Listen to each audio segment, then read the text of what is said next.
हाल में ही आपने दरोगा का एग्ज़ाम क्रैक किया है, लेकिन इससे भी बड़ी बात कि काफ़ी चुनौतीपूर्ण रही है आपकी पूरी ज़िंदगी और संघर्ष की कहानी क्या है?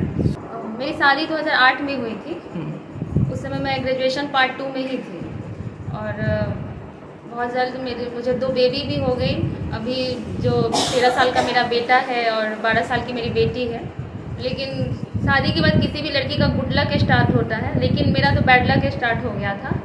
और पति तो प्रताड़ित कर रहे थे, ससुराल वाले की ओर से भी मुझे प्रताड़ित किया जा रहा था। जब मैं आगे बढ़ने के लिए सोची तो खाना पीना तक बंद कर दिया गया था। लेकिन मेरे मायके के लोगों ने मुझे सपोर्ट किया और मैं आगे बढ़ी। और जिसमें समाज ससुराल के, भले मुझे ससुराल पक्ष के लोग मुझे प्रताड़ित करते थे, लेकिन ससुराल के समाज के लोग ने मुझे मेरा बहुत ज़्यादा सपोर्ट किया और प्रताड़ना के बाद भी मैं आगे बढ़ी और मुझे सफलता मिली। क्या कुछ होता रहा आपके साथ जिसके बाद आपने सोचा कि नहीं, अब मुझे सेल्फ डिपेंडेंट बनना है और कुछ करना है? क्या कुछ होता रहा? सबसे ज़्यादा जब मेरे बच्चे थोड़े बड़े होने लगे तो उनको खाना पीना बंद किया गया, उसके एजुकेशन के लिए पैसा बंद किया गया था और मारा पीटा जा रहा था। और जब बीच में जब मैं 2015-16 में बीपीएससी की तैयारी कर रही थी, उस समय हस्बैंड को लगा कि कुछ कर लेगी और आकर मुझे मतलब रोकी और उस समय एक तरह से ढोंग किए कि बहुत अच्छे से रखेंगे। लेकिन बाद में फिर प्रताड़ित किए और उसके बाद मुझे लगा कि नहीं, ये लोग बहरूपियाँ हैं, मेरा एज लैप्स करना चाहते हैं। जब तक एज लैप्स नहीं होगा तब तक ये मेरे साथ कभी बोलेंगे रखेंगे, कभी नहीं रखेंगे, बार बार मुझे मायके भेजते थे। तो मुझे लगा कि नहीं, अब हमको आवाज़ उठाना है और मुझे अपने कम से कम, मेरी ज़िंदगी तो लोग बर्बाद कर दिया, लेकिन 2 बच्चे जो हैं उनके फ्यूचर को देख के मुझे लगा कि नहीं, मुझे आगे बढ़ना है। तो क्यों, क्या पति आपको मारते थे या दबाव डालते थे? हाँ, डाइवोर्स के लिए क्या? मारते भी थे और डाइवोर्स का पेपर भी भेजे थे बांद्रा कोर्ट से कि मुझे तलाक चाहिए, क्रुएल्टी का मेरे पर आरोप लगाएं। और घर की लेडीज़ लोग का में एक होता है कि कोई आगे बढ़ रहा है तो दूसरे को जलन होता है, तो वो लोग भी मेरे हस्बैंड का कान भरती थी। तो ये मतलब पति और ससुराल वाले दोनों मिलकर इतना मतलब मुझे प्रताड़ित किए, खाना पीना से, मार पीट से। तो इससे मतलब मुझे लगा कि नहीं, अब मुझे पैर पे खड़ा होना। मेरे हस्बैंड जो भी कमाते थे वो अपनी जो बहन मायके में ही रहती है उनको खर्च करते थे, अपने बच्चे को एक चॉकलेट तक नहीं देते थे। तो मुझे लगा कि नहीं, वो नहीं दे रहे हैं तो मुझे अपने बच्चे के लिए लायक बनना है कि हम उसको पढ़ा सकें, अच्छा एजुकेशन दे सकें। अच्छा, काफ़ी कम दिन, आप बताती हैं काफ़ी कम दिनों में आपने तैयारी की और ये निकाली, ये कैसे पॉसिबल? ये देखिए, एक हौसला और जुनून होना चाहिए। मुझे था कि वो कुछ ना कुछ तो करना है।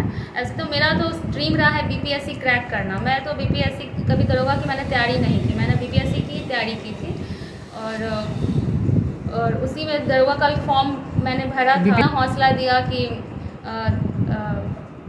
पटना में दानापुर में मेरा सेंटर पड़ा था, वहाँ जाके मैंने एग्ज़ाम दिया मेंस का। और मेरे लिए सबसे अच्छा लक का बात ये रहा कि 12 दिन में रिज़ल्ट आ गया, तो लगा कि मेरी ज़िंदगी में एक खुशी की लहर आ गई। जब वो रिज़ल्ट को मैं सुनी तो मुझे लगा कि नहीं, अब मुझे सिर्फ फिज़िकल करना है। तो फिज़िकल तो मैं कभी की नहीं थी, लेकिन ट्रेनर भी मुझे बहुत अच्छे मिल गए। राजीव सर, जय हिंद अकेडमी के सर हैं, उन्होंने बहुत अच्छे से ट्रेन किया और 15 दिन में ही मेरा मतलब फ़िज़िकल तैयार कर दिया। और समझिए लक बोलिए चाहे जो बोलिए, और बहुत जल्द, और फिज़िकल भी इतना जल्दी लिए कि हम लोग के लिए भी बहुत अच्छा रहा। और जी जान सुबह शाम हम लोग स्टेडियम जाते थे, दौड़ते थे। भले शरीर से टॉर्चर कर रहे थे, अचानक से इतना दौड़ना कूदना हो गया था। लेकिन जब रिज़ल्ट आया और हम लोग बीएस दानापुर कॉलेज में जो ग्राउंड ही मतलब लग रहा था कि छोटा पड़ गया है, और बच्चे की तरह हम लोग फर्स्ट अटैम्प्ट में ही सब कुछ कर लिए थे। और आज रिज़ल्ट आपके सामने है। मेंस में भी मेरा अच्छा 70+ मतलब मार्क्स था और ईबीसी कैटेगरी थी मेरी, और फिजिकल बहुत अच्छा गया, तो आज मैं सक्सेस।